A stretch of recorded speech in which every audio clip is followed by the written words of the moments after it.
only a handful of places in the world where rubber grew wild, and Leopold acted quickly to exploit it.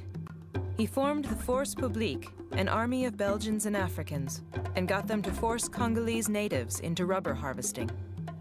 It was dangerous work and required scaling the tops of trees where the valuable vines hung. Leopold's rush to corner the world's rubber market led to a whole new form of slavery in the Congo, and a reign of terror so brutal it would become the worst genocide in African history. It began with a hard leather whip called a shikot. They would use the shikot to punish a Congolese villager who hadn't met his quota, and the shikot basically flayed open the skin, so that apparently after 20 strokes you were a bloody pulp. And if you had the misfortune to have 50 strokes or 100 strokes, you died. So it became synonymous with Leopold's rule, and it was a horrible, feared instrument of torture.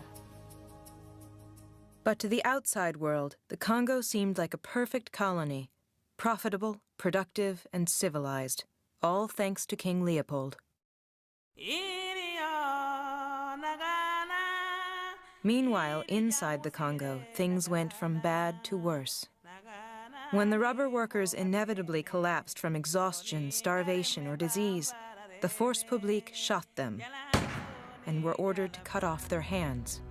The Force Publique were issued with bullets, and the officers who were commanding these mercenaries wanted to see results. So for one of these soldiers not to get punished, if he was sent out with 10 cartridges, he had to have 10 hands of his victims. It's proof that he hadn't wasted his bullets.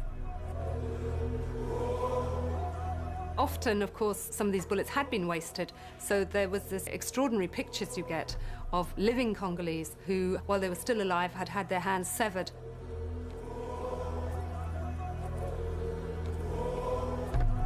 Leopold set new standards in colonial brutality.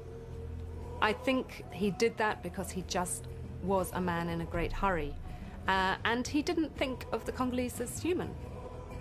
Few statistics were collected at the time, but estimates put the total number of murdered Congolese at well over 10 million.